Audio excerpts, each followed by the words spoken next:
Internet সেবাদাতাদের সাথে কোনো আলোচনা ছাড়াই পহেলা জুলাই থেকে 400 টাকার ইন্টারনেট প্যাকেজ দেবার আশ্বাস দিয়েছে বিটিআরসি।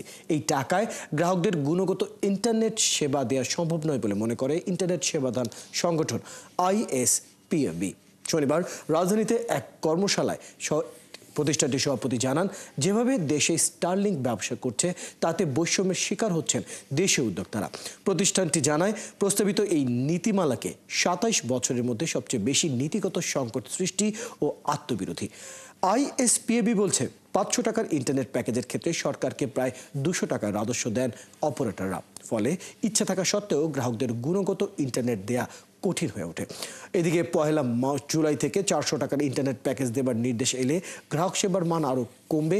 এই বাস্তবতায় 7টি দাবি তুলে ধরেছে প্রতিষ্ঠানটি, যার মধ্যে আছে গুণগত ইন্টারনেট সেবার জন্য ন্যূনতম প্যাকেজ 800 টাকা হওয়া প্রয়োজন। একই সাথে দরকার দ্রুততম সময়ের সাথে অ্যাক্টিভ শেয়ারিং চালু করা।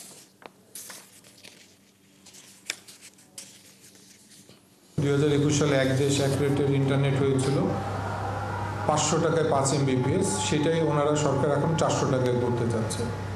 তা এটাও আবার স্পষ্ট ভাষায় বলতে চাই, আমাদের ইন্ডাস্ট্রির সাথে কোনো ধরনের ডায়লগ হয় নাই। ওনারা এককভাবে সিদ্ধান্ত নিয়েছে এবং এককভাবে এই সিদ্ধান্তটা নিয়ে ইন্ডাস্ট্রিতে জাস্ট বাইপাস করে দিয়েছে যে নীতিটা কিংবা এই সিদ্ধান্তটা মেনটেন করতে হবে। আমরা দৃঢ়কণ্ঠে বলতে চাই, আইএসপি ইন্ডাস্ট্রি থেকে 400 টাকায় ইন্টারনেট দেওয়া সম্ভব না।